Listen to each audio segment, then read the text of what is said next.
Ratusan orang lanjut usia atau lansia mengikuti program vaksinasi COVID-19 yang digelar di sejumlah fasilitas kesehatan di Banjarmasin.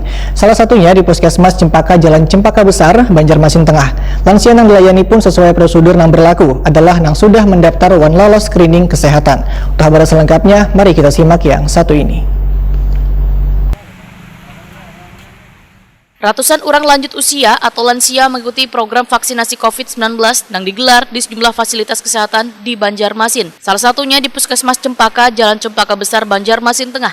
Banyaknya lansia yang masuk dalam program vaksin membuat petugas puskesmas membatasi pelayanan hanya untuk 50 orang seharinya, supaya menghindari terlalu banyak orang berkumpul dalam satu ruangan. Lansia yang dilayani sesuai prosedur yang berlaku adalah yang sudah mendaftar lolos screening kesehatan. Mulyana, salah seorang lansia, Waitakoni Prima TV jelang tengah hari Rabu 3 Maret 2021 mengaku sangat bersemangat mengikuti vaksinasi ini. Menurut Mulyana, setelah divaksin, Kerda merasakan efek samping apapun, Wan berharap bisa masuk lagi dalam vaksinasi tahap kedua. Mulyana menghimbau warga agar secepatnya mengikuti program vaksinasi ini supaya bisa mencegah mewabahnya virus corona.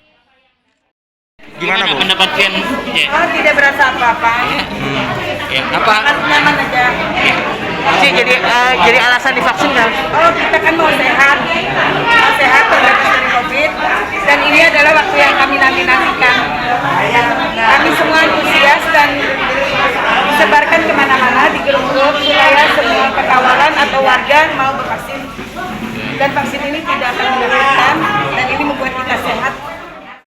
Sementara itu di tahap pertama ini sudah ada sekitar 7.450 dari 49.780 lansia yang sudah divaksin COVID-19 di 26 puskesmas di Banjarmasin.